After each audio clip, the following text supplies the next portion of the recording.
Welcome to Season 3 of the Today is a Good Day podcast, a podcast to bring you a new point of support as you navigate your NICU journey. Today is a Good Day is here to be a resource for you.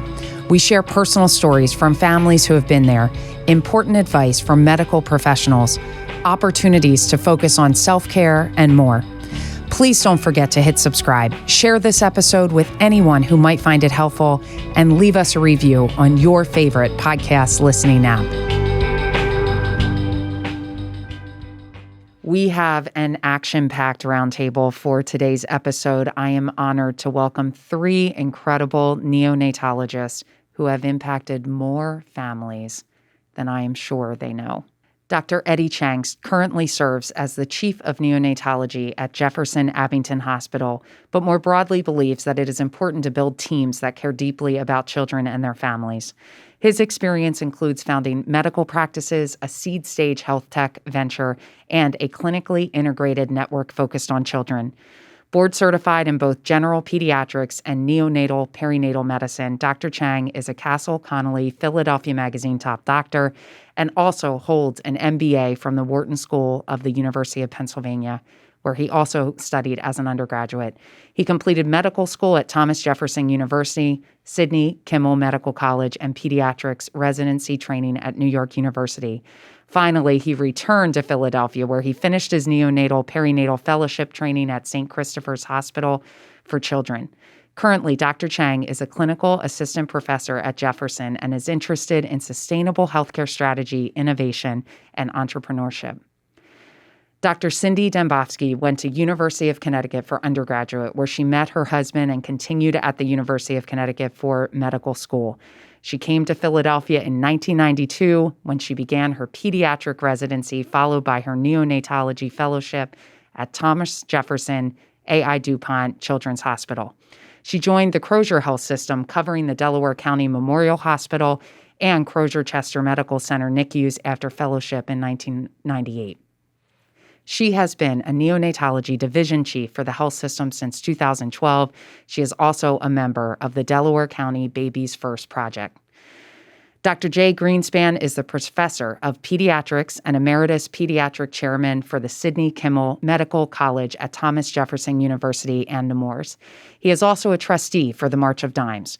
Dr. Greenspan received his undergraduate degree from Connecticut College, his medical degree at Case Western Reserve University, and his training in pediatrics and neonatal-perinatal medicine at St. Christopher's Hospital for Children and the Children's Hospital of Philadelphia.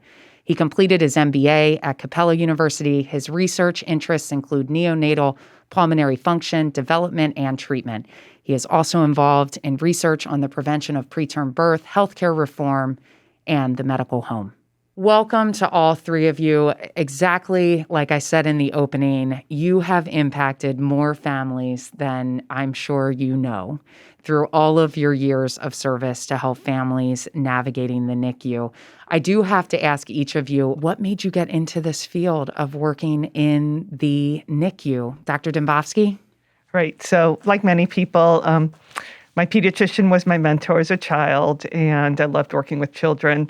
In medical school, I think that was the only place I was ever not allowed to enter. It was sacred. No medical students, nobody who, unless they were absolutely necessary, ever entered the NICU. So it was this sacred, special place.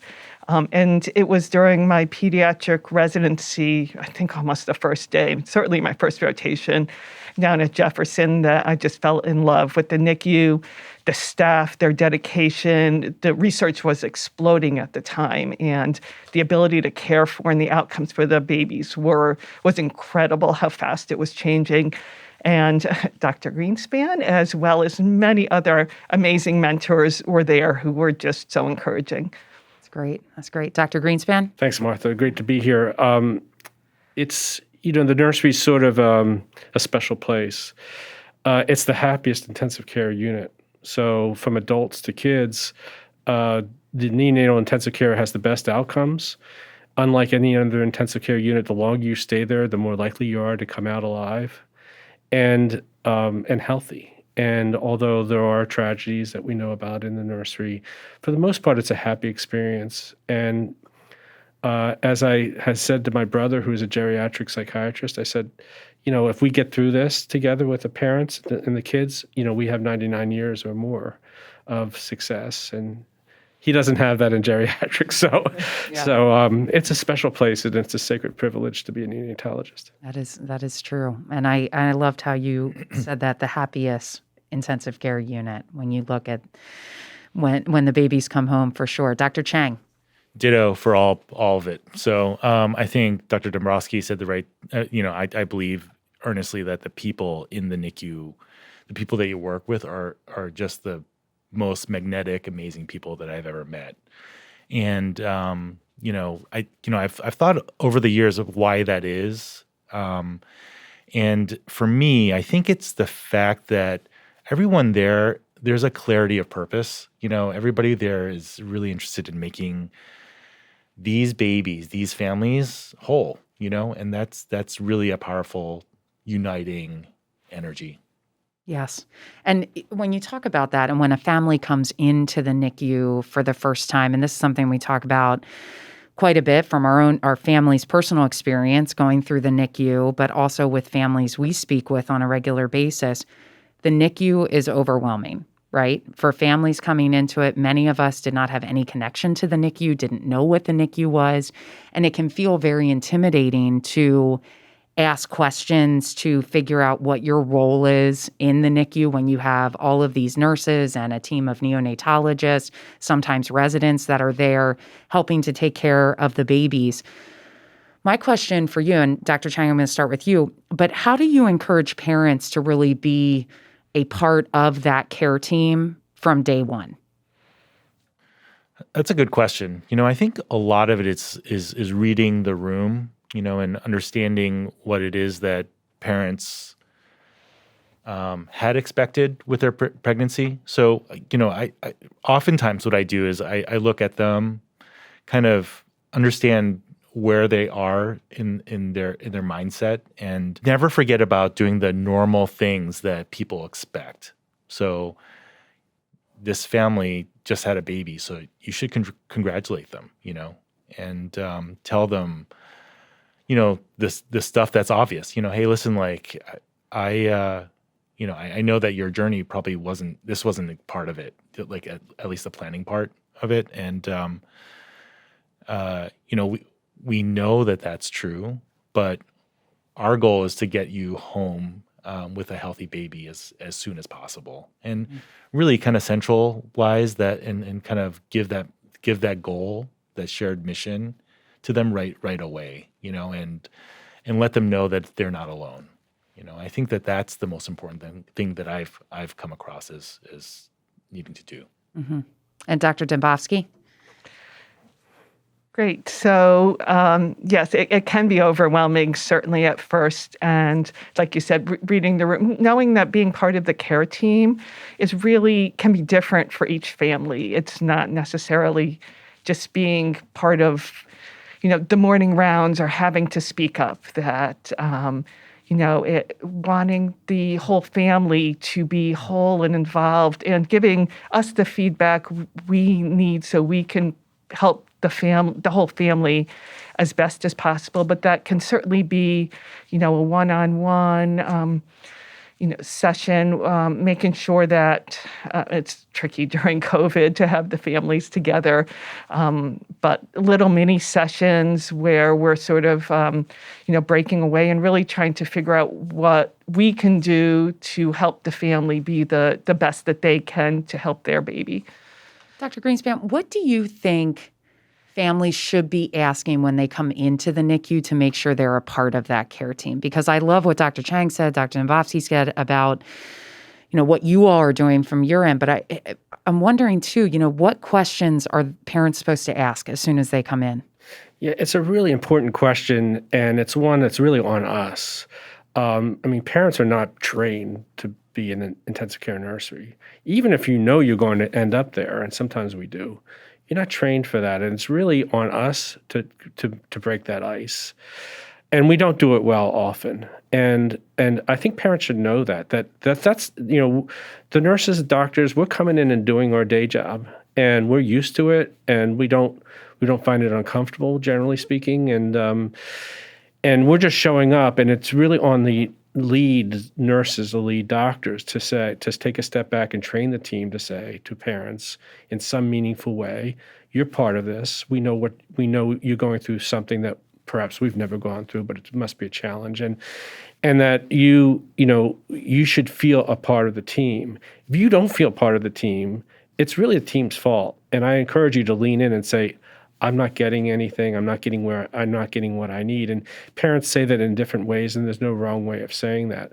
I just say speak up. Just lean in. I know it's challenging. You have a lot going on. But if you're feeling uncomfortable, that's on us, the care providers. It's not on you. And you should feel comfortable saying whatever it takes. And if you're not getting the right response, go to someone else and just say, look, I'm going through some tough times. We've seen parents go through and act in ways that seem inappropriate. Nurses will say it's never inappropriate. They're going through things that we can't imagine. And good leadership in the team, and I know they have that at Cindy's place and Eddie's place, that that we recognize that this is just a real big challenge for parents. So if you're feeling uncomfortable as a parent, it's okay, and I want you to lean in and just try your best to get the attention you need to get the questions answered. Mm-hmm. And I also think, personally, we journaled all the time. We talk about this frequently, but having a spot and a place to write down all of that terminology, middle of the night, pumping at 2 a.m. and saying, oh, I need to ask this tomorrow when I'm in the NICU. I mean, finding a way to get all those questions out of your mind, and whether it's on your phone and you keep notes on your phone, or you download an app, or you keep a journal, just some way for parents to have a spot that they can write all of those questions, right? And to write the reports down from the doctors and the medical teams. There's certainly a lot going on, and you have every right to be confused and challenged, and just as much as you can find the courage to ask the questions, the better off you're going to be. Right. And it's a process. When you're first starting out, you don't have to ask questions. You can just sit back and listen. And we have many parents who've had a long journey in the NICU that by the end they say they feel like they can get their NICU nursing degree, but it doesn't start out that way. And just like any new job or any new thing, you're going to come into a new situation, be overwhelmed. Just take it back and soak it all in. And we always let parents know initially what's going on. Don't be afraid to ask the same questions over and over again. We understand a lot of what we say goes, you retain just a small amount of it initially. And we use your care package. We actually fight over who gets to give them to the families. Love to hear that. But we use that as an opener into discussing the journaling, and not only for questions coming up, but the positive things that you want to mark down and remember. So certainly there's many of our families who've never journaled before, and this is a new thing for them, and that gets them taking used to as well. Mm-hmm. But it's all okay. Yes. Well, and hearing you say it's all okay, I personal guilt, right? So many of us, especially moms who feel as though their bodies kind of gave way and didn't hold the baby for as long as they should have. Personally, I went, I walked in a 3-mile walk and I decorated the house for the holidays, not thinking much about it. But after you deliver prematurely, those feelings of guilt really come to you, right? And so how do you all, as neonatologists working with the parents, how do you help to walk those families through that guilt? And I'll start with you, Dr. Greenspan. Oh, that's unfortunate. That's a really tough question. It's a tough one. There's a double-edged sword here, because the United States is in a crisis in terms of preterm birth, and it's rising, and we want to find out why. And there are some things that we know could help prevent some preterm birth, but it's also on us that we haven't shared that secret sauce all the time. And so we're really working on ways of telling parents that, if you want to do everything right to prevent preterm birth, here are a few steps, or 9 to 10 things you can do. We haven't gotten that message out, and we need to work much more on that. But parents don't know that, and so again, it's on us. Most of the time, though, preterm birth is just it just happens. It just happens. And even with all the preventative measures we could come up with, it's still going to happen. And so, guilt does nothing to help. We certainly don't know issues. So I've had parents say, I shouldn't have taken that plane flight because that did it. I mean, we certainly have no easy things like that to talk to parents about when you're pregnant. And so, we just almost never talk about things that you could have done differently. We're trying to figure that out ourselves. And moving forward, there are things that we should talk about. You're going to be at high risk again next time around. But for now, let's just deal with what we have and try to get through this together, and realize that you perhaps had a bad break. Things are happen for reasons we don't understand, and it doesn't help anybody to feel that way. Let's be as positive as possible and take each day at a time. Yeah, no, I promise people that I'm relatively brutally honest about things. When I set that stage and I say, listen, if I thought that you were at fault for this, I would tell you you're not. And then I turn to their spouse or their family member and I say, she's going to feel like this was her fault. It's not. And you need to remind her of that every single day, So it's just being brutally honest about that. And saying that you're not gonna soften punches when they need to be given, and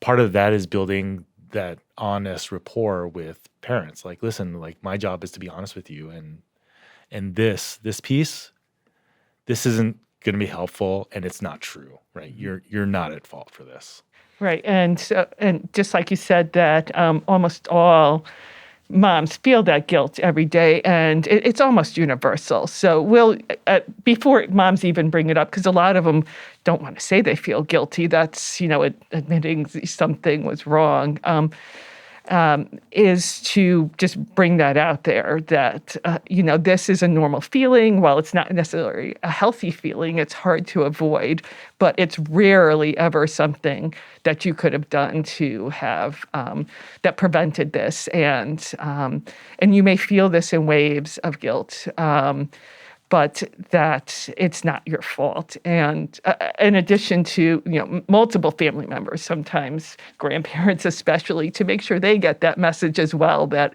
it's not the mother's fault, because I think they can be getting that message at times from other family members more frequently than we may realize. Right. And now we've talked about guilt. So you all, we're touching on all the hot button topics here when it comes to families in the NICU. But when you talk about that guilt, and then add on to it the guilt that you have of not being in the NICU for 24 hours a day, right? So that's another big topic that we talk about frequently with families where they don't leave the NICU. And talk to us about how you have helped families to kind of step away for a minute or say, you know what, you have to go home.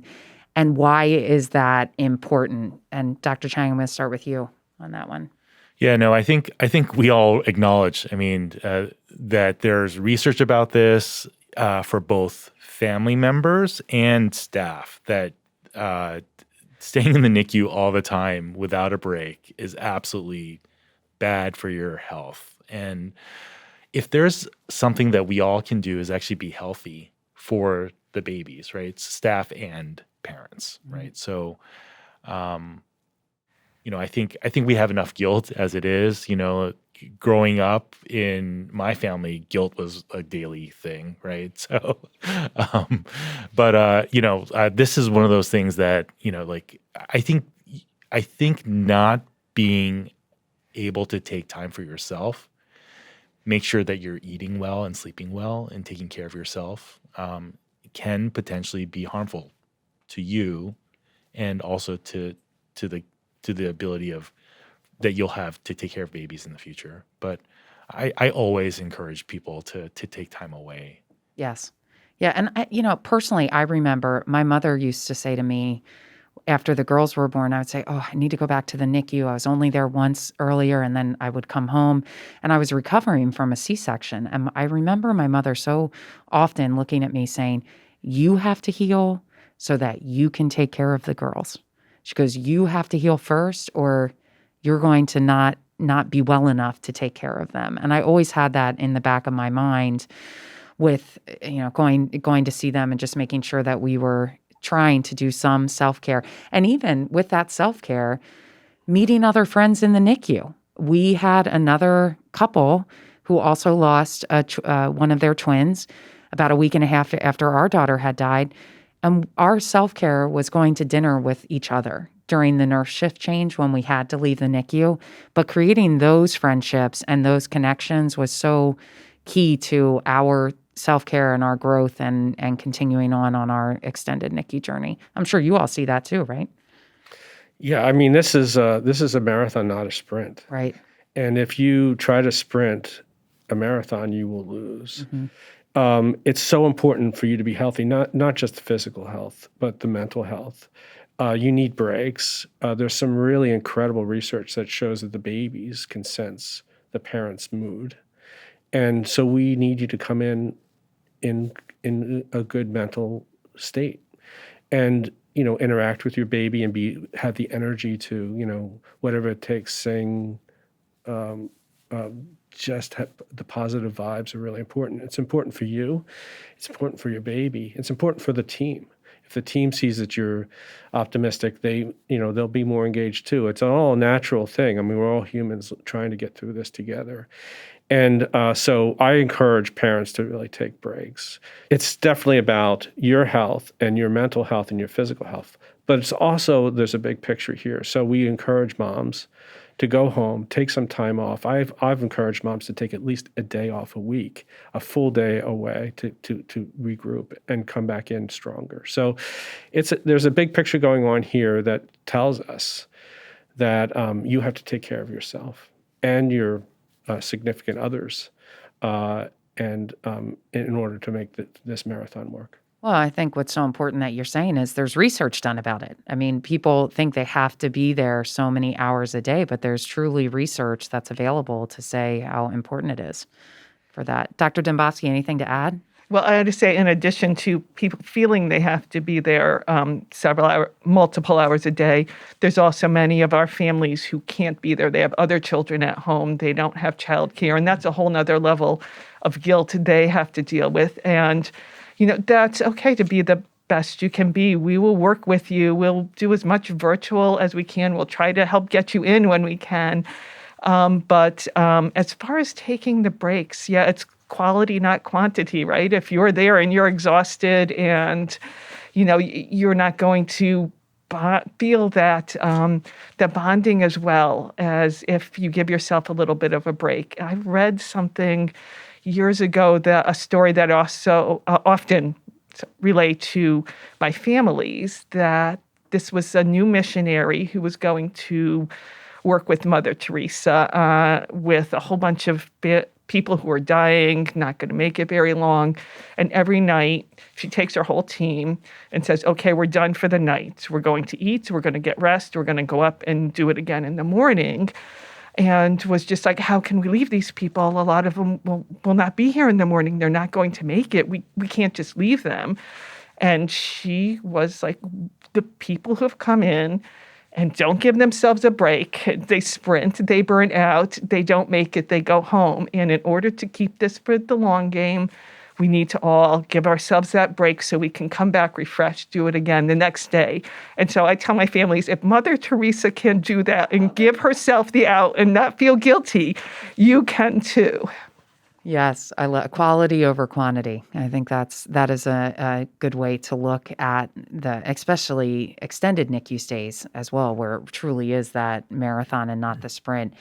And speaking of those extended NICU stays, oftentimes they come with a lot of perhaps surgeries or medical issues, challenges.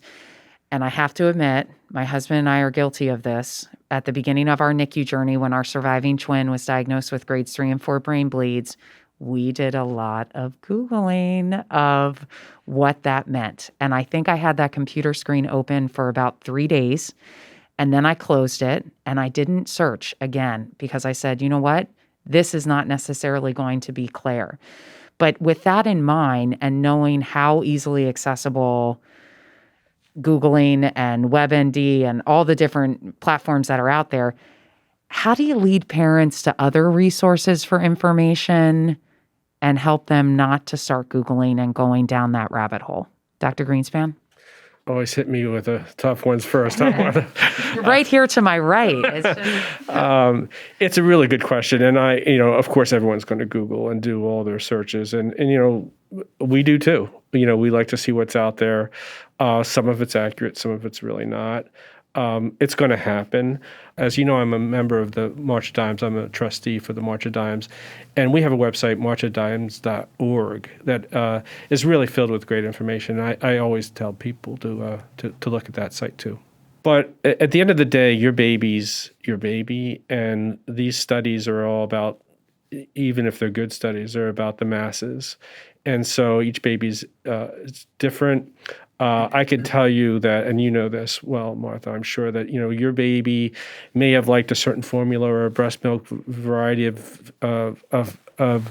some medication that other babies didn't like, and vice versa. And you knew your baby well, and the studies, Google wouldn't know your baby well. And so learn what you can if you want. Trust us to know that data if you don't want. And either way, just come back and talk to your nurse or your provider about what you heard and saw and read, and we should work through it together. I've told you stories personally about moms who just Googled up the wazoo, and they come in with multiple questions, and they wanted to challenge me sometimes. Sometimes I knew the answer. Sometimes I said, I have to get back to you.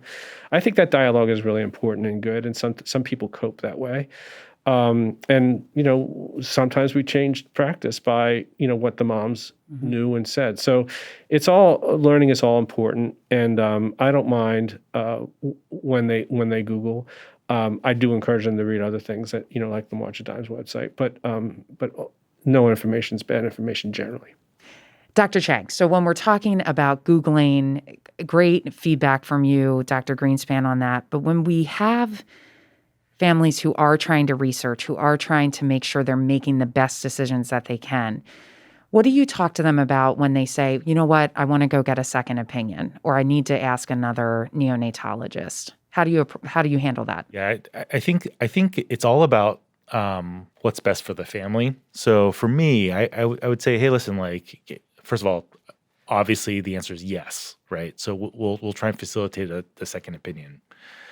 Now, then I step back for a second. I say, is there something specific that you have questions about, and that I can help you with now? I want you to feel that I'm an advocate here, and the reason why I'm asking is it'll help me to steer you to the right information. Mm-hmm. Number one, and number two, to bring you to actually get you to whatever that barrier was, or whatever that anxiety is.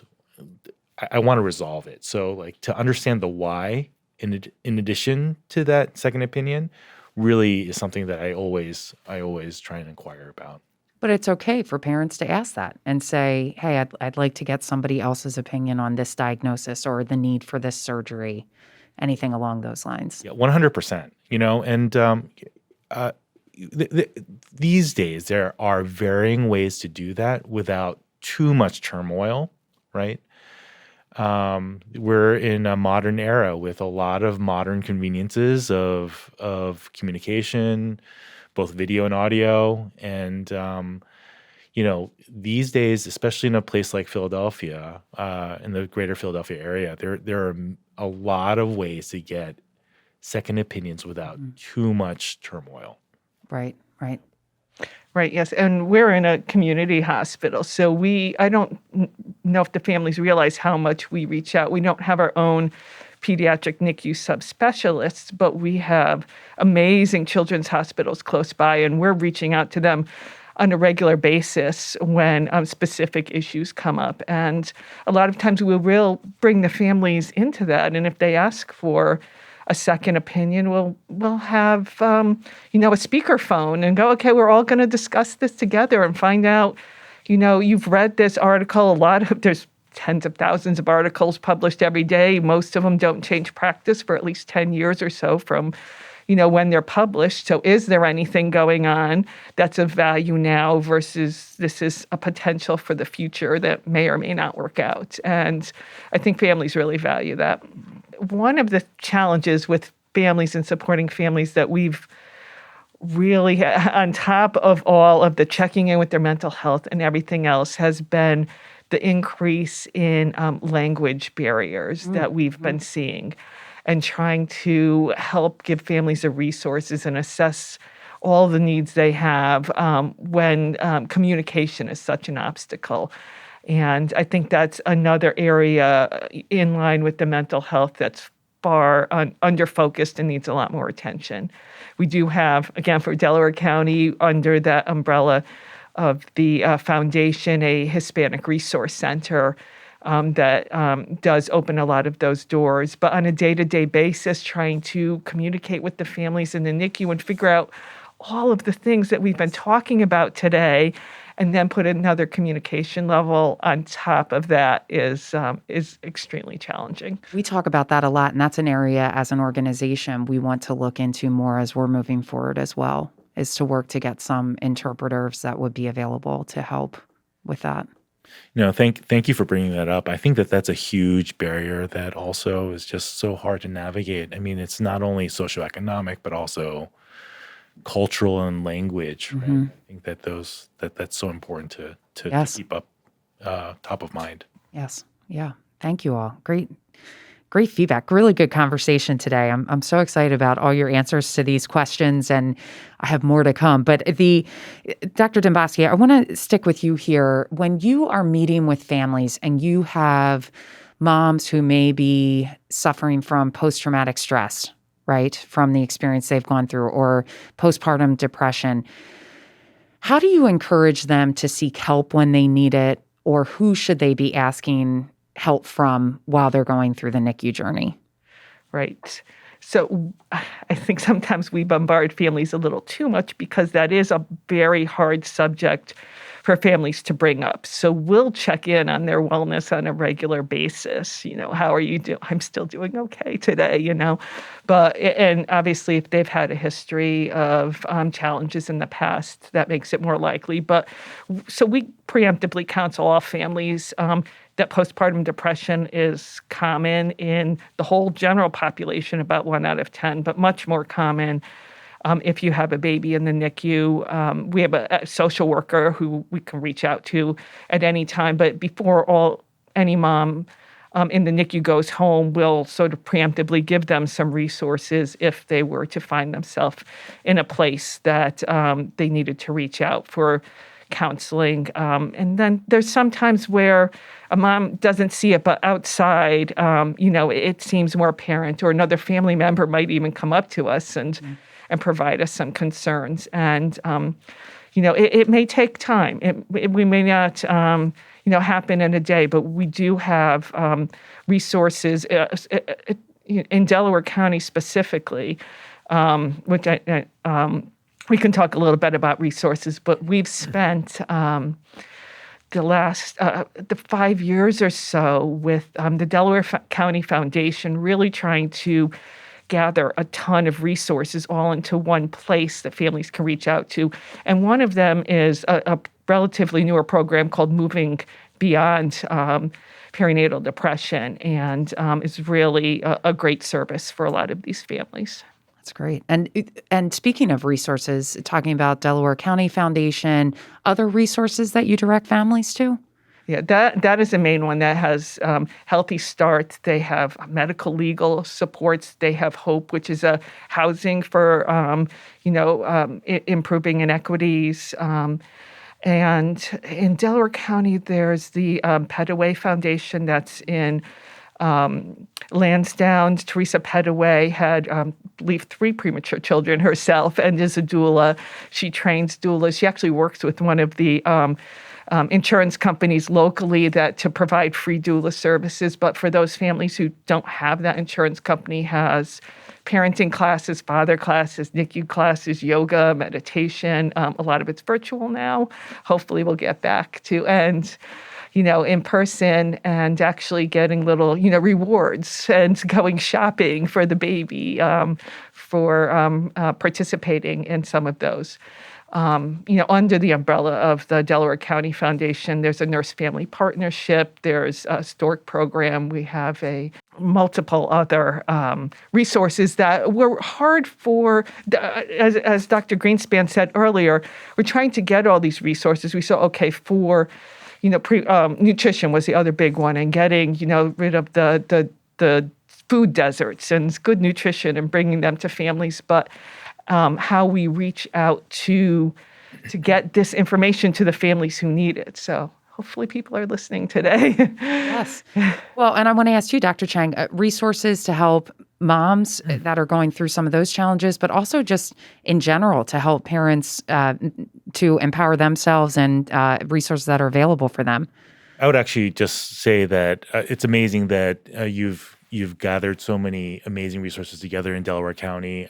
I would say that for the amount of resources we spend on neonatal care or cancer care or other things, for me, and I think for many of us, maternal mental health, and I see as a gap in our healthcare ecosystem today, right? Mm-hmm. So we do have resources, we do have screening tools, we do put a lot of effort in this, but all of that effort is designed to overcome huge administrative and financial barriers that exist today, right? So, again, if there are people listening to this podcast, this is one area that we all should be laser focused on getting better. Mm-hmm.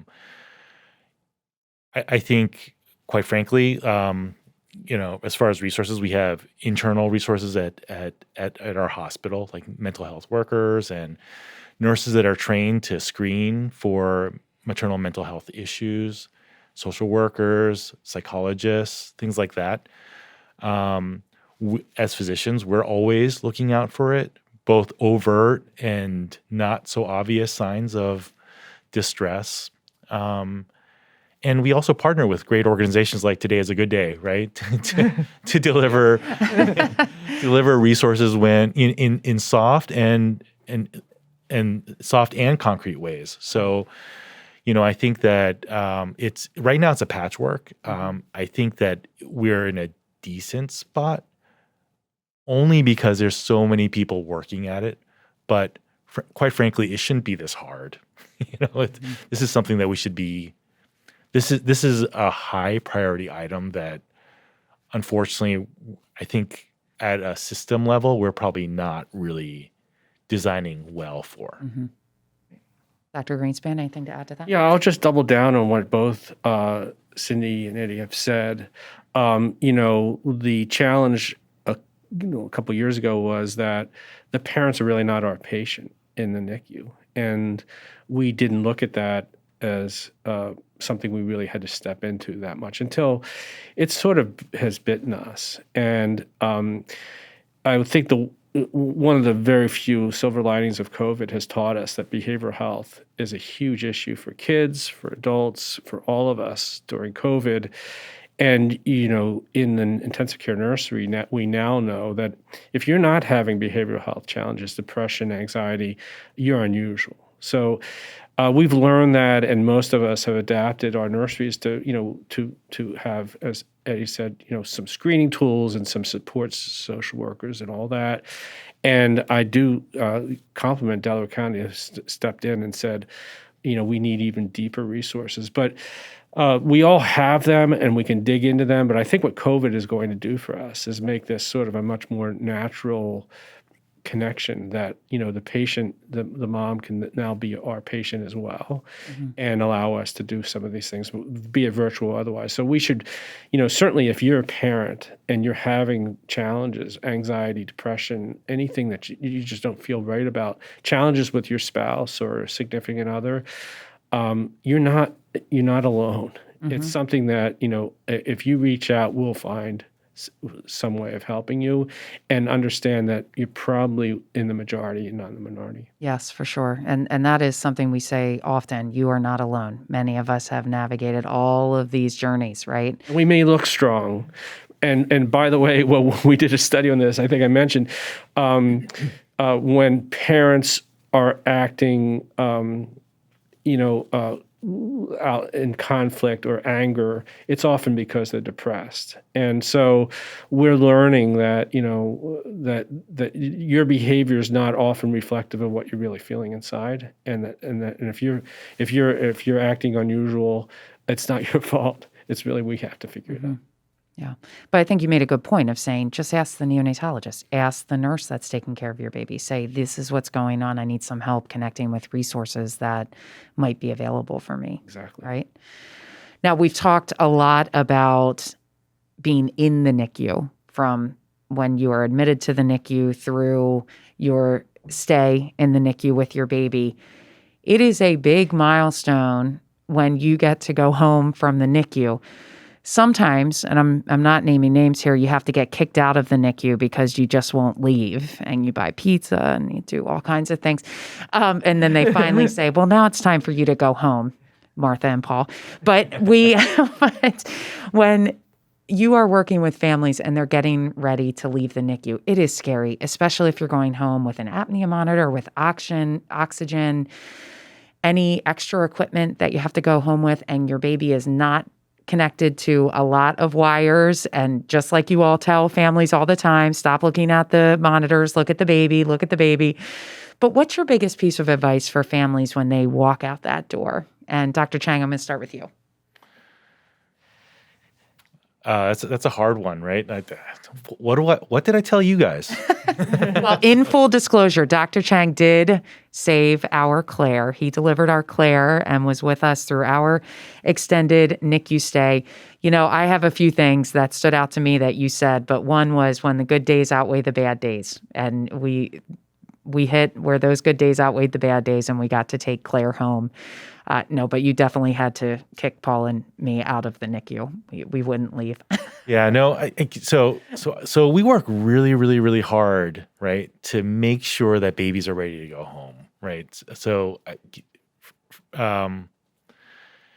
they have to prove. One of our mentors in the Philadelphia area, Dr. Maria Della Voria, she used to say, listen, sometimes you can't trust these preemies, right? But you get to a point where you can trust them, And I think that we work really hard with both parents and the babies to make sure that you guys are ready. Yes. And no one wants to live in the NICU, right?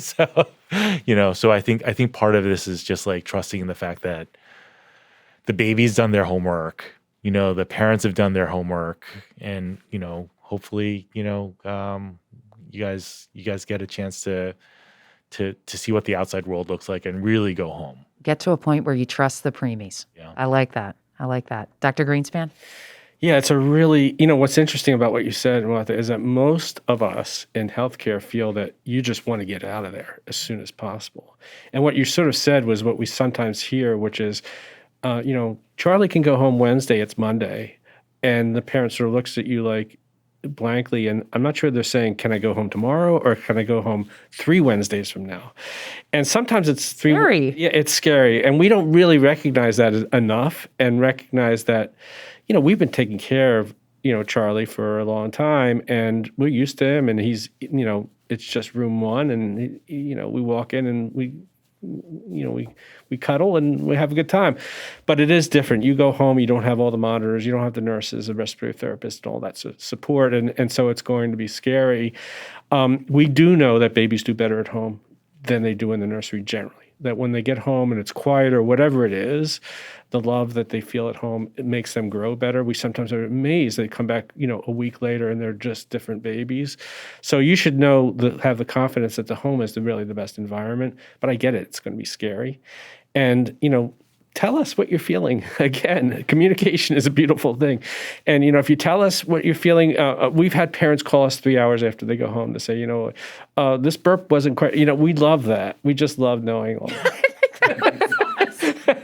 And by the way, we almost always have you see your pediatrician in a day or two. Yes. Just to check in and get a weight or whatever it is. And that's not that important medically, but it's important for everybody's mental health and the transition. So we get it. It's, look, I didn't have a preterm baby or a baby in the NICU, but I had a child in the hospital for even just 2 days, and it was the scariest 2 days of my life.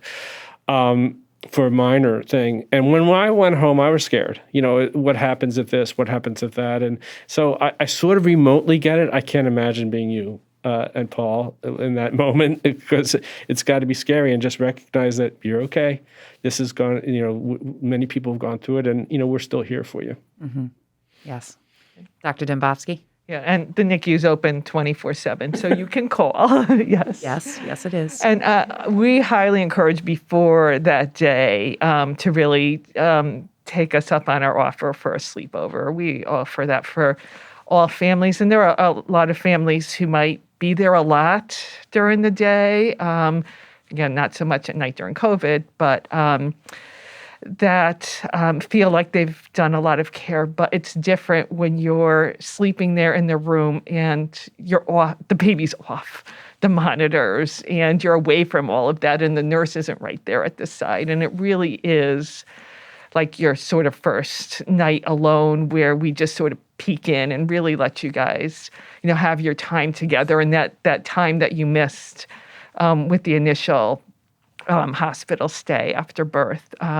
So many families came back later and, just gave us feedback that, I'm exhausted, but it was definitely worth it. I feel so much more confident now.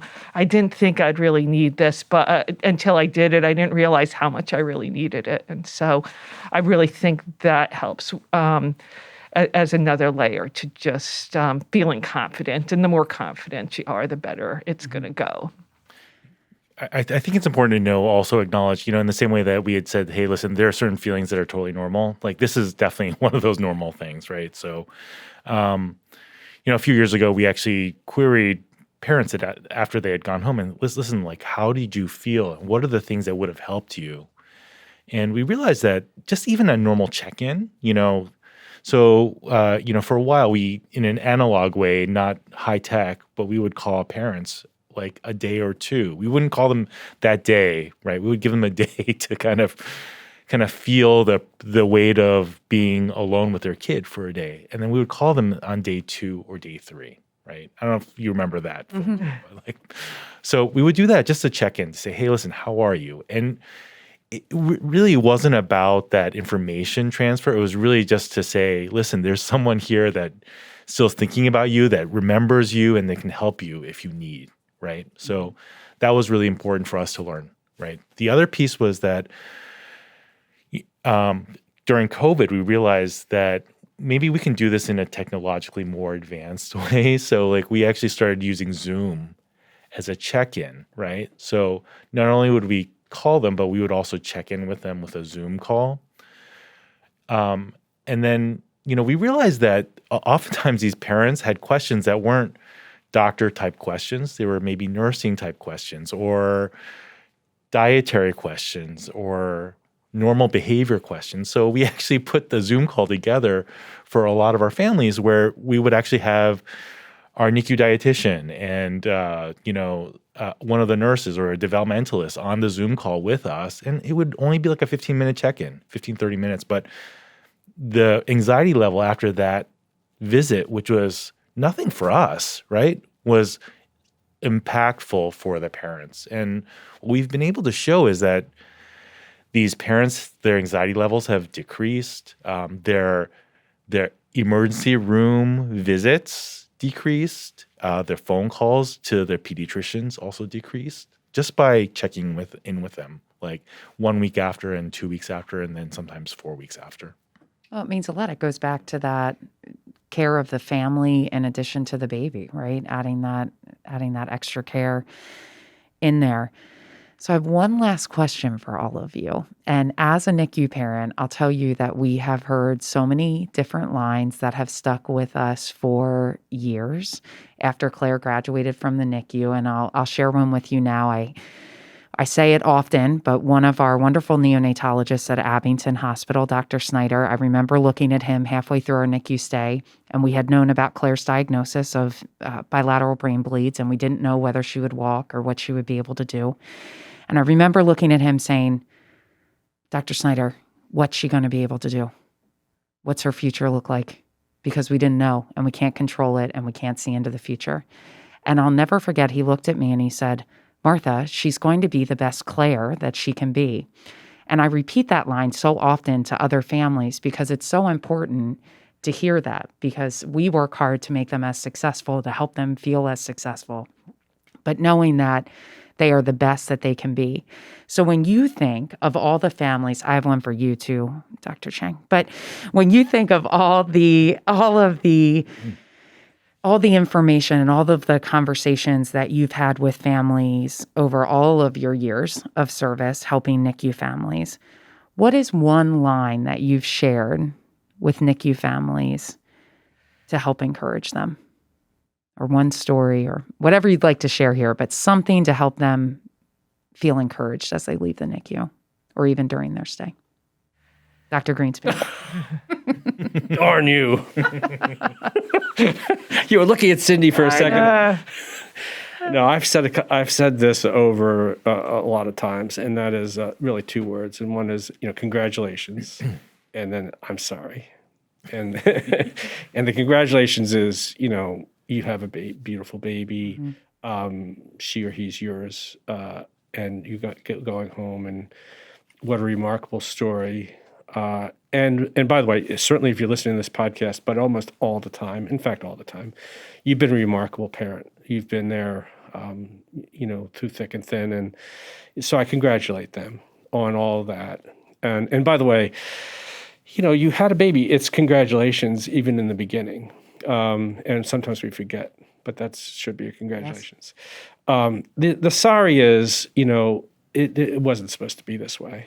And no matter how much you had planned or even how much you knew, it wasn't supposed to be this way. It was not your, blue or pink balloon idea or whatever they're doing these days with the naming ceremony, whatever they're doing. It was supposed to be better than this. And we've made mistakes. We've misstepped. We've all had our challenges. The longer that NICU stay went on, the more often that has happened. And so there's a lot of sorry to go around. And so it's mixed feelings about the whole environment. Most people who I talk to later on have positive feelings about the entire stay. And we really all of us try really hard to make it that way. But they also do remember the few words that happened, the few moments that, when we weren't at our best. And so they deserve a sorry. And stay in touch. I've stayed in touch with so many parents, and it's just such a joy for us. Parents, I give them all my cell number. I know we all probably do. And I love getting a text, a picture, or something to say, we're humans too. We want to know that all of our efforts have worked, and we want to stay in touch with you. One of the challenges with neonatology, one of the reasons to not go into it is it's a short-lived experience with that family, and you get so close. Mm-hmm. As you've stayed close with Dr. Chang, we love when that happens. And so, congratulations, sorry, stay in touch. Mm-hmm. Love that. Dr. Dembofsky? I certainly miss that. Today's a Good Day is a great way to get the families back in and for positive pizza parties and all of that. But I think, just that gratitude that the families are, you're amazing, your baby's amazing. And I just appreciate so much being able to be a part of this journey with you. Mm-hmm. That means a lot for families to hear that, for sure. Dr. Chang? So I think that it's the one thing I've learned through COVID is that gratitude is such a powerful thing. And for me and for my team, one thing that we've not been great at communicating, and that we're better at communicating now, is authentic gratitude to the families. Because frankly, like, we learn something new about what a family is supposed to be and what love is supposed to look like. More than oftentimes I feel like it's selfish, right? So like that we're getting so much out of you guys when it should be the other way around, right? So just telling them that, I think that's something that I've begun to do more often over the last year than I've ever done before. Great. And I have to share with you, I'm sure you all want to know the line that I remember from Dr. Chang and that Paul remembers. I see miracles every day. Remember you saying that to us, right? Yes. So we're just so grateful that you all spent time with us today. Thank you for your words of wisdom. Thanks for being here. And thanks for all you do for so many families. This episode of the Today is a Good Day podcast is brought to you with support from Life Celebration by Givnish and KeyBank.